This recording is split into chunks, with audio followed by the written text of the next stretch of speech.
ഇന്ന് തന്നെ ഡൗൺലോഡ് ചെയ്യൂ. കാണൂ നിങ്ങളുടെ ഫേവറേറ്റ് ഷോസ്.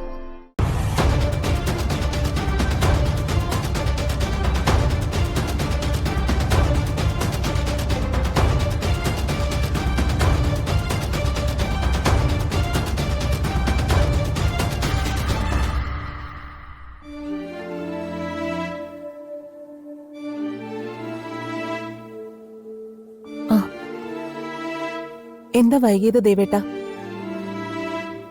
ക്ഷേത്ര കമ്മിറ്റിക്കാർ വന്നിരുന്നു. എന്തൊക്കെയോ സംസാരിച്ചു. എന്ത്? ക്ഷേത്രത്തിന്റെ പുനരുദ്ധാരണത്തെക്കുറിച്ചാണോ അതോ മറ്റെന്തെങ്കിലും ചടങ്ങുകളെ കുറിച്ചാണോ സംസാരിച്ചതെന്ന് എനിക്ക് ഓർമ്മയില്ല. ഓർമ്മയില്ലെന്നോ? ദേവേട്ടൻ എന്താ ഈ പറയുന്നേ? പനി വല്ലാണ്ട് കൂടിയോ? പനിയുടെ അല്ല, മനസ്സിലൊരു ചോദ്യം വല്ലാണ്ട് അങ്ങ് കിടക്കുന്നു യശോദേ. എന്താ? വെളുപ്പിന് സംഭവിച്ച വരുണിന്റെ വരവ്.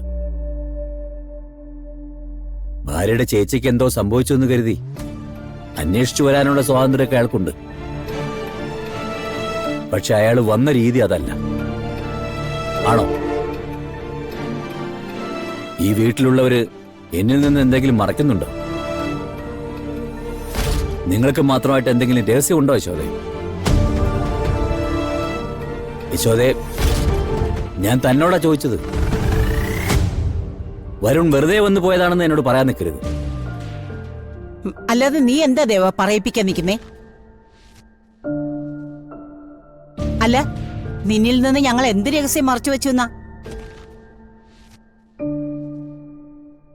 എന്തെങ്കിലും ഒരു കാര്യം മനസ്സിലെടുത്ത് വെക്കുക, എന്നിട്ട് അങ്ങോട്ട് കുറ്റം പറയാൻ തുടങ്ങുക. അതല്ലേ ഇപ്പൊ പറഞ്ഞോണ്ടിരിക്കുന്നേ? എന്നെ കൺമുമ്പിൽ കണ്ടുകൂടെങ്കിൽ ഞാൻ അങ്ങ് പൊയ്ക്കോളാം. ഇങ്ങനെ ഉറങ്ങാതെ സ്വബോധം വിട്ടു നടക്കുന്നത് കാണുമ്പോ വേദനയുണ്ട്. ആരും എനിക്ക് വേണ്ടി വേദനിക്കണ്ടാമേ. അതിനൊക്കെ ഏറ്റവും ആദ്യം അവകാശമുള്ള ഒരാളിവിടെ ഉണ്ടായിരുന്നു, എന്റെ മോള്. അച്ഛനെ അവള് മനസ്സിലാക്കിയില്ലെങ്കിൽ പിന്നെ വേറെ ആരും മനസ്സിലാക്കുന്നതിൽ പ്രയോജനവുമില്ല.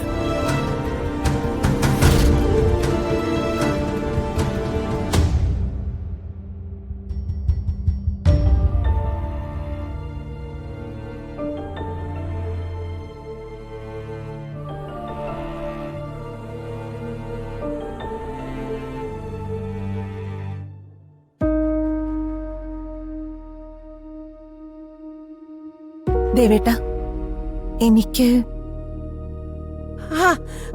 അവനെ ഒന്ന് വിശ്രമിക്കാൻ വിട ശോദേ. അല്ല, താൻ എന്താ പറഞ്ഞത്? താൻ എന്താ ഇപ്പൊ എന്നോട് പറഞ്ഞു വന്നത്? തനിക്കെന്തോ എന്നോട് പറയാനുണ്ടെന്നല്ലേ?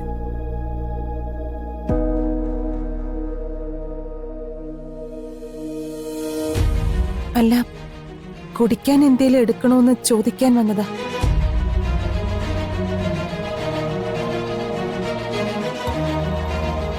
എന്തെങ്കിലും ഒളിക്കുന്നുണ്ടോന്ന് ഞാൻ ചോദിച്ചാ ഇല്ല. പക്ഷേ എത്ര നാൾ നിങ്ങൾക്ക് ഇങ്ങനെ ഒളിക്കാൻ പറ്റുമോ യശോദേ?